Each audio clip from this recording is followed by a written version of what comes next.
ये अंगूठी नहीं है साहब, ये गोल्ड है, सोना है। लेकिन आप लोग क्या बोल रहे हैं? अंगूठी है। सच बताओ, ये अंगूठी है कि सोना है? क्या है ये? लेकिन आप लोग क्या बोलते हैं? हाँ, सोने को आपने अंगूठी बोला। अच्छा, घड़ा होता है कि मिट्टी होती है? क्या होती है? सत्य क्या है? घड़ा सच है कि मिट्टी सच है? लेकिन आप क्या बोलते हैं? भैया एक घड़ा दे दो। है मिट्टी, पर आप बोल रहे हैं घड़ा। आपको दिख रहा है घड़ा, जबकि हमें दिख रही है मिट्टी। उसी तरह जैसे घड़े में मिट्टी के सिवा कुछ नहीं है, ऐसे संसार में भगवान के सिवा कुछ नहीं है। पर दिखाई मिट्टी नहीं पड़ रही है, दिखाई घड़ा। दे दो भैया घड़ा, है माटी। ऐसे ही जिसे आप संसार समझते हैं वही भगवान है। घड़े में जो दिख रहा है वो सब कुछ मिट्टी ही है, घड़ा का अस्तित्व है ही नहीं। क्यों, घड़े का कोई अस्तित्व है? अस्तित्व घड़े का है कि मिट्टी का? उत्तर दो, किसका अस्तित्व है? हाँ, घड़े की कोई सत्ता है ही नहीं, घड़ा होता ही नहीं है। होती तो मिट्टी है, मिट्टी के एक आकार को घड़ा बोला जाता है। यदि उस आकार से मिट्टी हटा ली जाए तो अपने घड़े का कोई अपना रूप रंग नहीं है, क्या है? नहीं है ना। जैसे मिट्टी ही सत्ता में है पर व्यवहार में घड़ा बोला गया, उसी तरह ईश्वर ही सत्ता में है पर व्यवहार में उसे स्त्री पुरुष पेड़ पौधा दिन रात संसार नदी तालाब पेड़ पौधे धूल कण मिट्टी पत्थर बोला गया। है कौन? क्यों? भगवान के सिवाय संसार में कुछ है? अच्छा बताओ, अग्नि है कि नहीं? आग, बोलो हाँ। आग कौन है? परमात्मा का ही स्वरूप है। 5 तत्व होते हैं ना, बोलो हाँ। पांचों के नाम बताओ आप। पृथ्वी, बोलो पृथ्वी, जल, वायु, अग्नि, आकाश। ये 5 तत्व जो हैं, पृथ्वी जल वायु अग्नि आकाश, ये 5 तत्वों में कौन भास रहा है? कौन दिख रहा है? हवा के रूप में है कौन? आग के रूप में है कौन? जल के रूप में है कौन? आकाश के रूप में है कौन? पृथ्वी के रूप में है कौन? वही तो है। उसी की गोद में तो आप बैठे हैं और बोल रहे हैं कि हमने भगवान को नहीं देखा। उसकी सत्ता के सिवा तुम्हें दिख क्या रहा? हमें तो नहीं नजर आ रहा कि उसके सिवा भी कुछ है। आप बताओ, क्या इस संसार में इस जगत में ईश्वर के सिवा कुछ है? उत्तर दो, बोलो मेरी मां। है? आप सिद्ध करो कि ईश्वर के सिवा कुछ है। 5 तत्व हैं, इन्हीं से सब कुछ बना है। हम किससे बने हैं?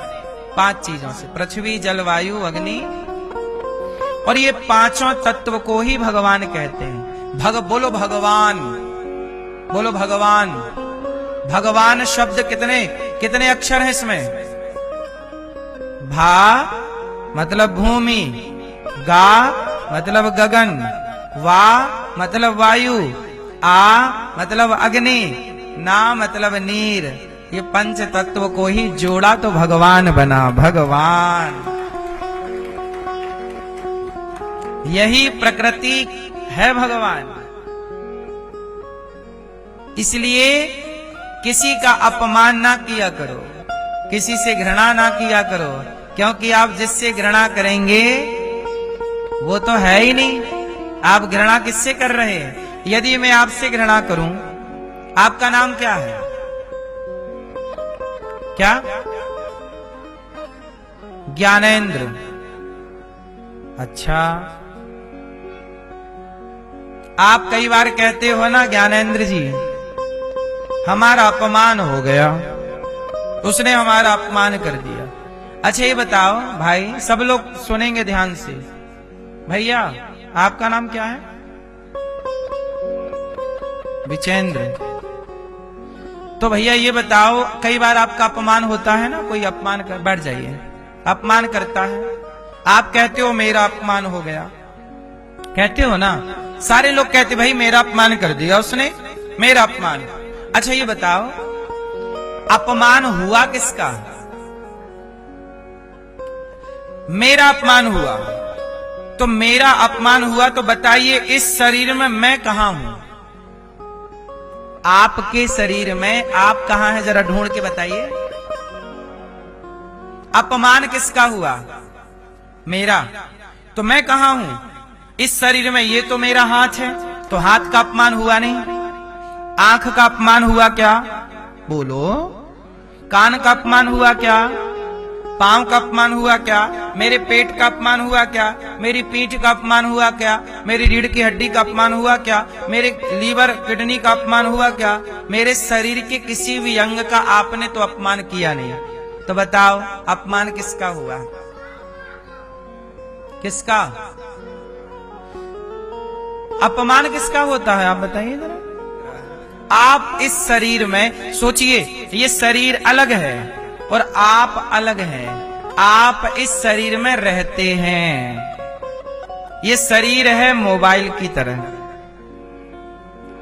ये शरीर है मोबाइल की तरह, और आप हैं सिम कार्ड की तरह। जैसे मोबाइल में सिम रहती है, ऐसे इस शरीर में आप रहते हैं। तो मैं आप लोगों से ये जानना चाहता हूं कि शरीर में आप कहां रहते हैं? कहां हो आप? भैया आप कहां रहते हो इस शरीर में? आप, मेरा अपमान हुआ तो मैं कहां हूं इस शरीर में? मैं कहां हूं? नहीं ढूंढ पाए? जो खुद को नहीं तलाश पाएगा वो भगवान की तलाश क्या करेगा?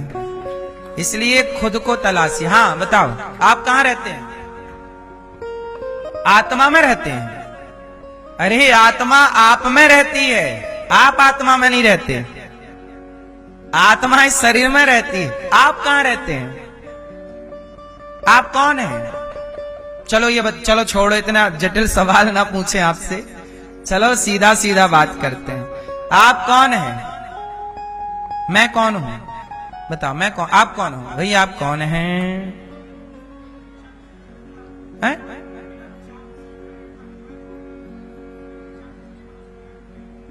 आप कौन हैं? विचार है आप? नहीं है, ये तो आपका विचार अलग हो गया। विचार वाला, विचार तो अलग होते हैं ना। मैं कौन हूं? अपमान किसका हुआ? विचारों का तो अपमान हो नहीं सकता।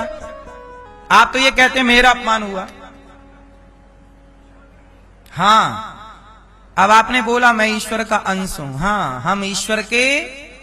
अच्छा, ईश्वर का अंश क्या है हमारे शरीर में? आत्मा। तो अपमान किसका हुआ? आत्मा का। गीता में लिखा है आत्मा का अपमान, सम्मान, सुख दुख होते ही नहीं है। अब बताओ अपमान किसका हुआ? सुनो, इतना परेशान होने की जरूरत नहीं। ये बताओ, रस्सी में कई बार सांप दिख जाता है। सवेरे सवेरे अंधेरा लगा हो, 5 बजे आप जाग गए और रस्सी पड़ी और आपने देखा शाम को 6 बज गए हैं, सूर्य अस्त हो गया, हल्का हल्का धुंधला धुंधला उजेला है और रस्सी पड़ी और अरे सांप सांप सांप सांप सांप। तो आपने रस्सी को क्या समझ लिया? जोर से। अच्छा, रस्सी को सांप आपने क्यों समझा? जरा इस प्रश्न का उत्तर दीजिए। कई बार आप लोग रस्सी को क्या मान लेते हो? सांप। क्यों? क्यों? क्योंकि सामने अंधकार है। यदि आपके हाथ में टॉर्च होती, आपके सामने प्रकाश होता, तो आप रस्सी को कभी सांप ना समझते, आप रस्सी को रस्सी समझते। चूंकि अंधकार था, प्रकाश का कोई साधन नहीं था, तो आपने रस्सी को सांप समझ लिया। लेकिन जब आप दीपक जला के लाए और ध्यान से देखा, आपका डर समाप्त हो गया, रे तो रस्सी पड़ी है। तो रस्सी में सांप कब नजर आता है? जब अंधकार हो। अपमान कब नजर आता है? जब अज्ञान हो। अज्ञानी का अपमान होता है, ज्ञानी का कभी अपमान होता ही नहीं है। तुम हमें लाख गालियां दो, हमारा अपमान ना होगा। अपमान उसका होता है जो अज्ञानी है। अज्ञानी शरीर को ही अपना जीवन मान ले, शरीर को ही मैं मान लेता है। जो शरीर को मैं मान चुका है वो अपमान को महसूस करता है, वो सम्मान को महसूस करता है। लेकिन जो उस आत्म तत्व ईश्वर में प्रतिष्ठित हो चुका है, ईश्वर में लीन हो चुका है, उसके ध्यान में, जिसे ये ज्ञान हो चुका है कि मैं हाड़ मांस का एक पुतला हूं, इस हाड़ मांस के पुतले में एक आत्मा जैसी शक्ति ईश्वर की भेजी रहती है और मुझे काम करना होता है, अच्छा या बुरा। मैं क्या कमा रहा हूं? मैं अच्छा कमाऊं, अच्छा करूं, क्योंकि आज ये शरीर काम कर रहा है, एक दिन ये शरीर काम नहीं करेगा। जब तक काम कर रहा है कमा लो। राम नाम की लूट है, लूट सके तो लूट। आपको 5 साल का मौका मिला है, जा बेटा 5 साल में कर ले काम, चाहे अच्छा कमा चाहे बुरा। अब आपकी मर्जी कि आप पुण्य कमाओ या पाप कमाओ। ऐसे ही 50-100 साल का जीवन दिया है, चाहे अच्छा कमा लो चाहे बुरा। तो भैया जो व्यक्ति ये जान गया कि मैं संसार में आया क्यों हूं, ईश्वर को पाने आया हूं, भले काम करने आया हूं, मैं नहीं उलझता इस अपमान में, इस सम्मान में। अज्ञान नष्ट हो गया तो अपमान नष्ट हो गया। अपमान आपका हुआ मतलब आप अज्ञानी हैं। आपने कहा कि मेरा सम्मान, मतलब आप अज्ञानी हैं।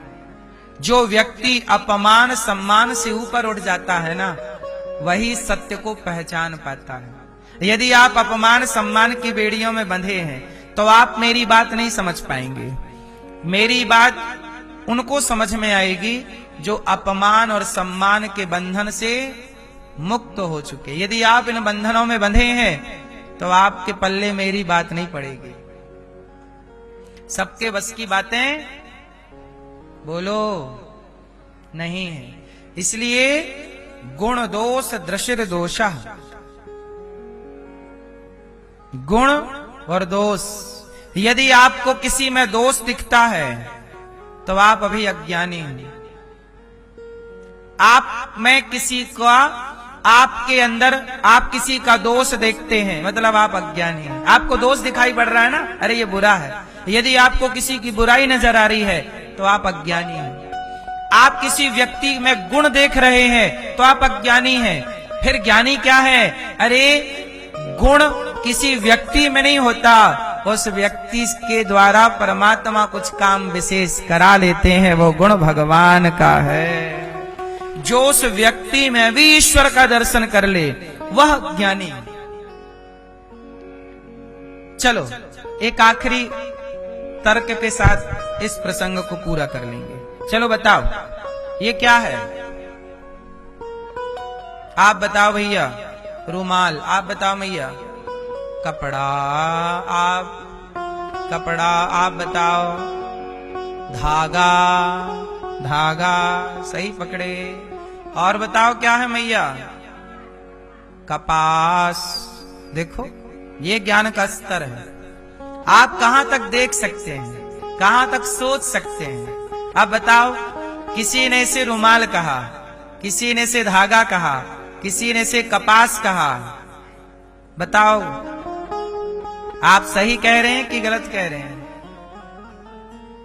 सब लोग सही कह रहे हैं, पर कह रहे हैं अपने अपने विवेक से। जिसका जितना नॉलेज, जितना देख पाता है उतना बोलता है। कई बार आप अपना देखा हुआ सच मान लेते हो, मैं जो कह रहा हूं वो सच है। नहीं, जितना आपने देखा उससे आगे भी कुछ हो सकता है, क्योंकि आपने देखा नहीं तो आपने जितना देखा आपने उतने को सच मान लिया।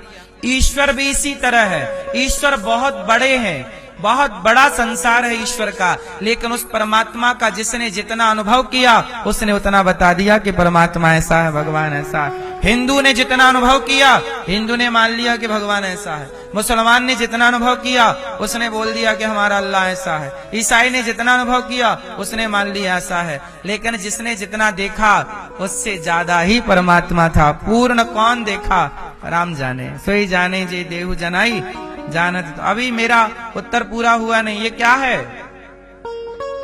किसी ने कहा रुमाल है, चलो मान लिया। किसी ने कहा धागा है, बिल्कुल सच कहा आपने, धागा है। धागा ना होता रुमाल ना होता, चलो ठीक है। किसी ने कहा कपास है, मान लिया कपास है। कपास ना होता तो धागा ना होता, धागा ना होता रुमाल ना होता। चलो कपास तक बात पहुंची, और बताओ क्या है ये? क्या है? सुई? रुई? रुई तो बोल दिया ना, रुई कॉटन एक ही होता, रुई हो गया। और बोलो क्या है? हैं? हाँ, रुई से पहले क्या होता है? रुई लगती है पेड़ पर, पेड़ पौधा होता है। पौधा बोया किसान ने, मतलब किसान ने क्या बोया? किसान ने बोया बीज। तो कुल मिला के ये है बीज। बीज बोया, बीज में हुआ पौधा, पौधे में लगा फल, वो फल है कपास।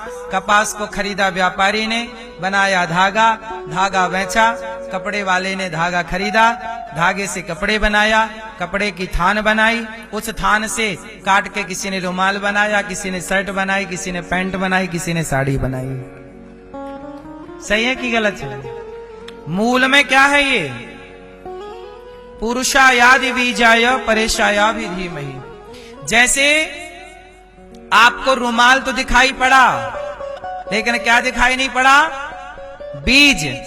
रुमाल दिखता है पर बीज नजर नहीं आता। उसी तरह जैसे इस रुमाल का बीज है मूल, जड़, उसी तरह हम सबके बीज हैं परमात्मा। पुरुषायादि बीजाय परेशायाभि धीमहि।